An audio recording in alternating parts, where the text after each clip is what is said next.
بسم الله الرحمن الرحیم. السلام علیکم ورحمت الله وبرکاتو. په دې هیله چې راته روغ او جوړ به وئ. په دې ویډیو کې به زه تاسو ته د کرونا وایرس په اړه معلومات درکړم چې څنګه موږ کرونا وایرس پیژندلی شو او څرنګه د دې څخه ځانونه ساتلی شو. کرونا وایرس چې د کوم د چین وهان ښار څخه خپور شو، د نړۍ اکثرو هیوادونو ته خپور شو، هلته ناروغۍ رامنځته کړه. نو د کرونا وایرس له امله مړینه ډېره په تیزۍ سره رامنځته شوه.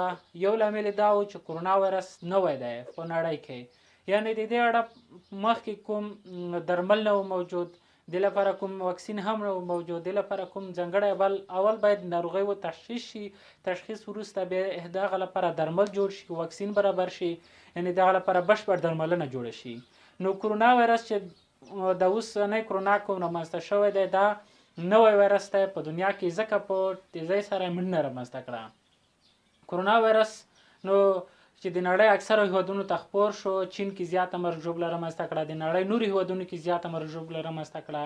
نو لامل یې دا و چې دې لپاره مخکې څېړنې نه وي شوې، مخکې نه و رامنځته شوی، اوس رامنځته شو، په تیزۍ سره په دې باندې څېړنې روانې شوې. د کرونا وایرس کوم څه رقم موږ فکر کولی شو چې یو ناروغي یو شخص کرونا وایرس لري.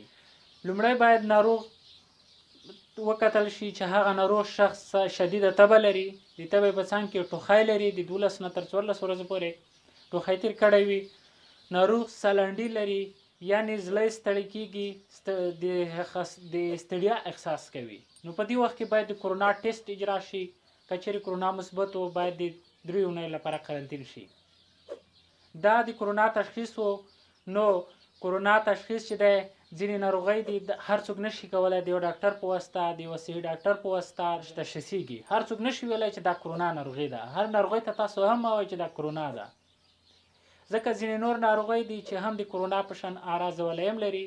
که تاسو هغو ته وایئ چې دا کرونا ده، نو د نوموړي شخص د مریض د بدن د معافیتي سیستم د ضعیف کړو، ځکه د ده دفاعي ځواک په دې سره د دفاعي ځواک کمزوری کېږي. څومره چې د ده باندې فشار راسي، دې سره د ده دفاعي ځواک کمزوری کېږي. څومره چې د باندې فشار راسي، دې سره د ده دفاعي ځواک کمزوری کېږي، نو کرونا په ده باندې زیات غالب کېږي.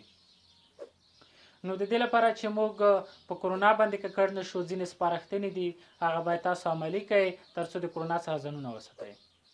اول باید ماسک استعمال کړئ، چې بازار کې عادي ماسکونه نه، باید هغه ماسکونه استعمال کړئ یو مخ سپین دی او بل شین مخ لري. دوهم د ستلمش د چا سره د ستلمش د روغبړ په وخت کې د غېږې ستلمش څخه ډډه وکړئ، په لاس ورسره ستلمش وکړئ. دریم د مچ کولو څخه ډډه وکړئ. څلورم د ګڼې ګوڼې د ورتللو څخه ډډه وکړئ.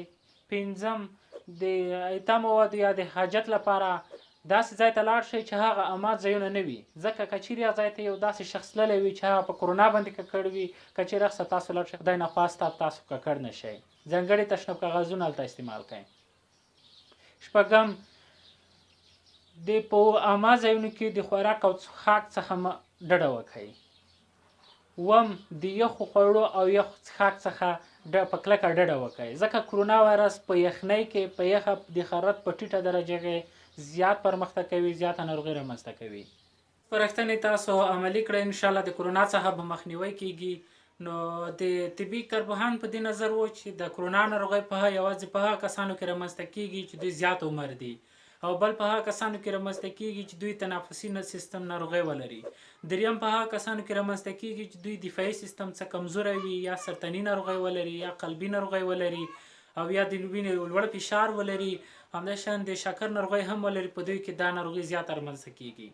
خو د روغتیا نړیوال سازمان دا هم وایي چې په دا ناروغي په ځوانانو کې هم رامنځته کیدلی شي. نو په راتلونکي ویډیو کې به زه تاسو ته د دې په اړه یوه درملنه وړاندې کړم چې انشاءالله دا درملنه به یو څه نه څه کفایت کوي.